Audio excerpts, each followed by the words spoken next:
C Mukundan എം.എൽ.എയുടെ പ്രവർത്തനങ്ങൾ നാട്ടികയുടെ വികസനത്തെ പിന്നോട്ടടിച്ചു എന്നാരോപിച്ച് എൻ.ഡി.എ പഞ്ചായത്ത് കമ്മിറ്റി ഒപ്പുശേഖരണത്തിന് തുടക്കം കുറിച്ചു. നാട്ടിക സെന്ററിൽ നടന്ന ഒപ്പുശേഖരണം ബി.ജെ.പി സംസ്ഥാന കൗൺസിൽ അംഗം എ.കെ.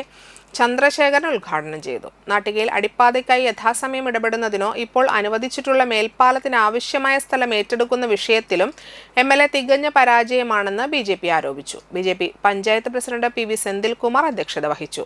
പി.ടി. ശ്രീകുട്ടൻ, ജ്യോതിദാസ്, മണ്ഡലം ഭാരവാഹികളായ എൻ.എസ്. ഉണ്ണിമോൻ, ഷാജി പുളിക്കൽ, കെ.എസ്. സുധീർ, പഞ്ചായത്ത് അംഗം അംബിക ടീച്ചർ, ജോഷി ബ്ലാങ്ങാട്ട്, ഭരതൻ വളവത്ത്, ബൈജു ഇയാനി കൊറോത്ത്, രഹന ബിനീഷ്, അനൂപ് പട്ടത്ത് തുടങ്ങിയവർ സംസാരിച്ചു.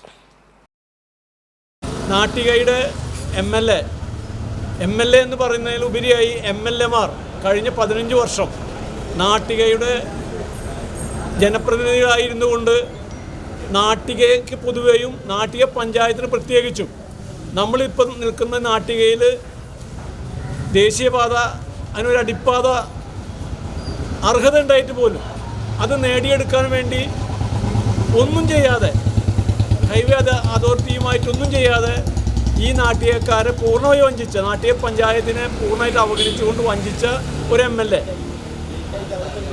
അതുമാത്രമല്ല, ഇപ്പോൾ ബഹുമാനപ്പെട്ട എം.പിയുടെ പരിശ്രമഫലമായി ഫുട് ഓവർ ബ്രിഡ്ജ് ഇവിടെ സ്ഥാപിക്കാമെന്ന് ഉറപ്പ് വന്നിരിക്കുന്നു. അതിന് ബഡ്ജറ്റിൽ നാഷണൽ ഹൈവേ അതോറിറ്റിയുടെ ബഡ്ജറ്റിൽ അതിന് വകയിരുത്തിക്കുന്നു, പൈസ വകയിരുത്തിക്കുന്നു. പക്ഷേ അതിനു വേണ്ട പരിമിതമായ ചെറിയ കുറച്ച് സ്ഥലം ഏറ്റെടുത്തു കൊടുക്കാൻ പോലും അതിനൊന്നും മുൻകൈ എടുക്കാൻ നമ്മുടെ ഈ എം.എൽ.എക്ക് സമയമില്ല.